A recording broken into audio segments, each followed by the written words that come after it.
Ladies and gentlemen, 3 years ago, we made a video about how to upgrade the rear shock on your mountain bike, and it is very old at this point, and we are back to make a revised version and hopefully demystify the confusing world of how to upgrade the rear shock on your mountain bike. This video will have 4 chapters, which you can see somewhere, and you can bounce around between them if one is more relevant to you than the other. They are, step 1, figuring out what size shock is currently on your bike. Sort out your upgrade options. And then common misconceptions and rare compatibility issues. As well as final thoughts and words of advice. So, let's do it. Are you ready to talk about chapter 1? Me? Well, like together. We're doing it. Oh, yeah, no, I'm, together. yeah. Okay, perfect. The first thing you need to figure out when you want a new rear shock on your mountain bike is what size you have currently on your existing bike. That is slightly complicated, but the number one thing, eye to eye. Eye to eye basically means eyelet to eyelet. The distance between that. We do actually have a blog article about how to measure this stuff with more graphics and visuals on all of these things that we mentioned. Link down below in the video description. But eye to eye and stroke. Stroke is going to be right here, or it's probably easier to see on this shock, right here. There is a ton of different eye to eyes and strokes, and every bike uses a different one for various different reasons. So don't make any assumptions that this is simple in any way, shape, or form. Eye to eye, stroke length, 2 very key things you need to figure out and measure on your own bike. You can either measure it yourself, or you can go to the manufacturer of your bike's website and hopefully figure out what size is on there, which might be there. Yeah, so a lot of manufacturers do actually list the shock size on their website, and some like to keep it a mystery for some reason. I guess we'll never know. The other part is the mount type. So there are a few different mounting styles. This is kind of the more common traditional mount type on this shock right here. Standard mount.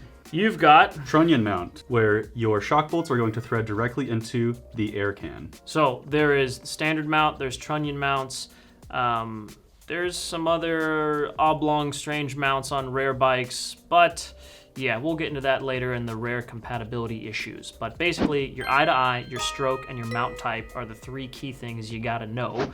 And then your mount type, mounting hardware as well. You need to measure that and figure out what size is on there, so then you know what mounting hardware, because you very, very likely are gonna need new mounting hardware with your new shock to make sure that it fits correctly. That's right, unless you're replacing your shock with the same brand. Yeah, then you can probably keep your same hardware. You can reuse that stuff. Yeah, but hardware is fairly cheap anyway, so it's always good to just replace it, especially if your old shock is clapped out. Might as well get some fresh hardware when you get a new shock. Unless it's out of stock! Unless it's out of stock. Yeah, that's a good point.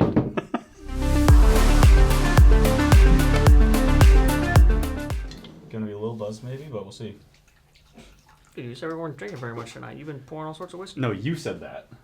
Oh, that's right, I did. So now that you know what size shock is actually on your bike, that's going to basically determine what you can upgrade to, because there's only so many shocks available in a particular size. And now you have to think, what do I get? The first thing you might be wondering is coil versus air. There is a lot of YouTube videos and articles already on that. We made one as well, which you can find below in the video description. What do you think, coil versus air? What are your thoughts? I think coil versus air really depends on what kind of bike you have, what kind of riding you're doing, and really like what kind of feel you're looking for when you're upgrading your bike. If you want something super plush and compliant, you probably want to go with coil. If you want something super mega adjustable and lighter weight, then you probably want to go with an air shock. Yeah, one of the huge differences is weight. Air shocks are always going to be lighter than coil shocks, kind of no matter what. But there is some suppleness and cool factor to coil shocks that you might not get with air shocks, which is also debatable, because as the years have gone by, every brand that makes air shocks is just perpetually trying to make them perform amazing, and by amazing, it's like they're trying to make an air shock perform like the best of coil shocks. Mm-hmm. Yeah. Like the new Fox Float X2 is probably a good example of that, and same with the new Float X. That's right. Yeah, it's pretty cool. So this is a rabbit hole to think of what you need. Coil versus air is the first thing to determine. We will go into a little bit about coil incompatibility in the next chapter of this video, but coil versus air is something to consider. Then you want to think, okay, if you're going to upgrade your shock, What are you missing? Why do you want to upgrade to begin with? Are you lacking an adjustment you really want? Does your existing shock only have rebound and you really want some type of compression adjustment? Do you really want some type of lockout because you feel like your shock is bobbing and you want a remote lockout on your handlebar? So there's various things you might want in a new rear shock, and that's what should lead your decision on what to upgrade to. So what are you missing? What are you really craving that you think would make your bike work better, or just an adjustment or a feature that you really want in that rear shock that you don't currently have? That should sort of be your guiding light on what to get, right? Couldn't have put it better myself. Yeah. Brands, Fox and RockShox are the two 800-pound gorillas in the bike industry when it comes to suspension, and they make rear shocks and forks for basically everything. Then there's some boutique brands, which you ride yourself. You have a Push Industries rear shock. Push Industries 11.6. Yeah, which is a very, very premium coil shock, custom tuned per rider, per bike. It's amazing. Yeah, I mean, absolutely. 100%. It also costs a ridiculously large amount of money. So factor that in. There's DVO, there's Cane Creek, there's various other rear shock brands out there that are sort of smaller, more boutique brands that offer just different various features and adjustments and cool factor. So yeah, it is a rabbit hole to figure out what you want to upgrade to, but again, think of what you're missing and what you're craving that your current shock doesn't have, and let that be your guiding light of researching what you want. And now that you know, hopefully, what size you have, that eliminates some of your options as well, so it narrows it down. That's right. So there we go, next chapter.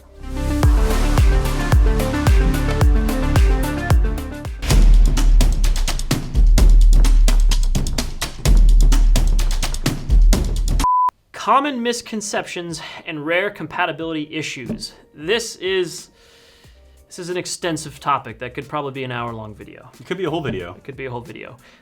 Jared deals with this a lot now because he does live customer support all the time here at Worldwide Cyclery and deals with customers that are calling in and emailing in and chatting and asking various things like overstroking. Let's talk about that one as a common misconception. That's right. So a lot of people think, oh, I got the eye-to-eye matched up, and maybe I can just get a little bit longer of a stroke shock to fit in there, get a little more travel out of my bike. Well, let me tell you, that is not a good idea unless the manufacturer specifically says you can do it, because, well, there's a chance you could really mess up your bike if you do that. Yeah, because you will notice if there's certain eye-to-eyes that are offered in 2 different stroke options, or maybe even more, and you'll then have this thought in your head, or maybe find it on some forums, and it's like, oh, I could just get this eye-to-eye, but a longer stroke than what's on my bike now, and I'd have more travel. Right. And that seems really cool until you put it on your bike, and you hit a jump, and the rear wheel of your bike slams into the back of your seat tube and breaks your wheel, breaks your frame, and you go over the bars, and you realize, holy shit, that was a terrible idea.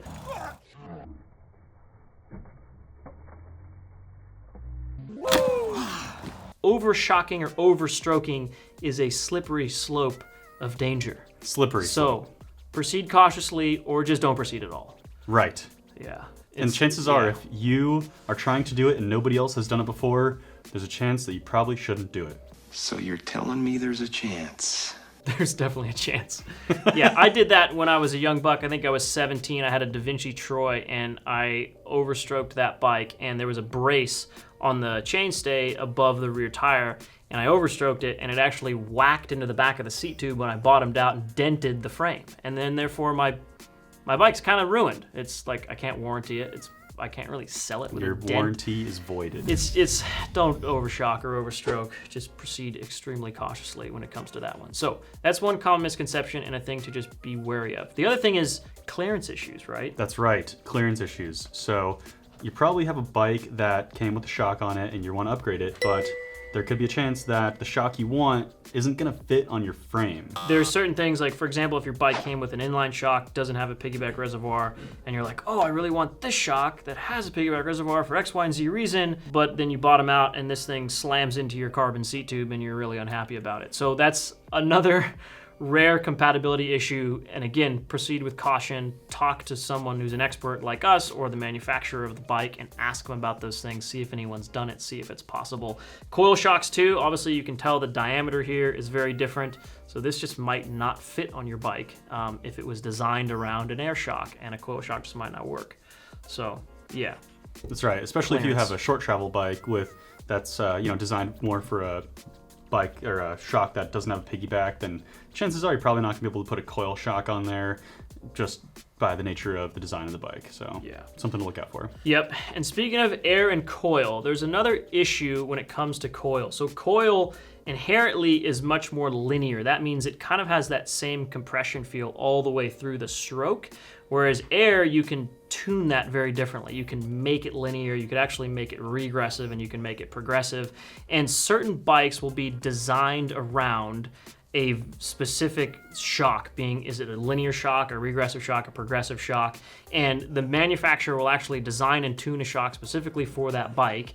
And it could be something where it's a really linear frame, but the manufacturer of that bike wants it to actually have a progressive ramp up like you'd want, and they'll custom tune an air shock with a very progressive feel to it. And if you just throw any old coil shock on there, even if it fits, it might be so linear, and that bike is already naturally linear or regressive, that it kind of ruins the feel of the bike, and the bike now just doesn't behave.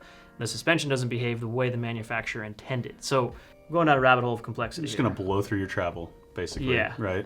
So just be careful of that. It's another one of those things to worry about. That's actually where companies like Push Industries are really interesting and cool, because they're making custom-tuned coil shocks per bike. And then per rider weight, right? That's right, yeah. And your riding style. Yeah, and your riding style and preferences. So that's something where you couldn't necessarily just buy any old aftermarket coil shock, but you could buy a Push Industries one that was designed specifically around that frame, and they finagled all the things inside of here, which we don't even want to dive into, to make it tuned correctly so that bike behaves the way the manufacturer intended it to, or maybe better.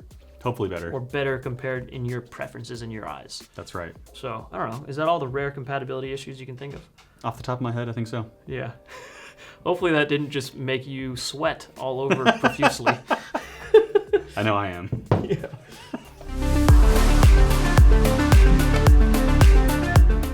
What are? Did you turn it on or no? Yeah. Okay. Well, turn it off. Final thoughts and words of Advice. advice. Advice. Our final thoughts are: Or proceed cautiously. Upgrading the rear shock on your mountain bike is very complicated. there What else? are terms and conditions to this agreement that you must agree to. It's complicated. It's a bit of a rabbit hole. There's a lot of YouTube videos, a lot of things you can read. Don't just trust everyone in the forums that says, oh, you can put this shock on, or this shock's the best, because it's just more complicated than that, and there's no simple solution to it. Kind of like a lot of things in the mountain bike industry. And life. And, yeah, and life in general. So proceed cautiously. A word of advice from us is contact a professional. We answer phone calls and emails and chats all day, every day about rear shock upgrades and fork upgrades, and we have mountain bike nerds on staff all day that can help you figure out what shock you have, and all of the things we just told you, we can just kind of hold your hand through that, right? Can you hold people's hand through the rear shock upgrade process? Technically, you're not really supposed to hold hands right now, but I will do my Fair. best. Yeah. From 6 feet away. I will virtually hold your hand. Virtually hold your hand to help you figure out what shock you have on your bike, which one you should get, and then purchase it. That's right. If it's in stock, That's right. maybe, because it is 2021. But maybe if you're watching this 2022, it is in stock. That's right. Place like us, a high-end mountain bike specialty retailer that does upgrades all the time, we can help you. The manufacturer of your frame should also be able to help you. If you contact the company that made your bike, there should be staff there and they work there. And for example, Yeti, right? All the guys at Yeti are always messing around with various different shocks and tunes and adjustments, and they're all just crazy mountain bikers. So they're That's into true. it. Yeah. Can't say that for every brand, but typically if you contact the brand of the bike that you have, they should also be able to steer you in the right direction of what fits, what might be a great upgrade, what's good, all of that sort of stuff. Or someone like us, we'd be happy to help too. So if you don't want to try and do this all yourself, then yeah, just ask.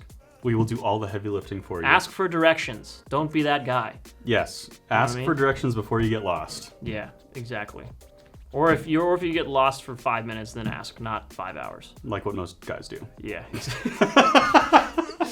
Thank you very much for watching. We appreciate it. Please share this video with your mountain bike friends or anyone you know that needs to upgrade their rear shock and is lost in the world of confusion. And It happens. Oh, and thank you. Thank Thank you for watching, and we love you. thank you. We love you. Goodbye.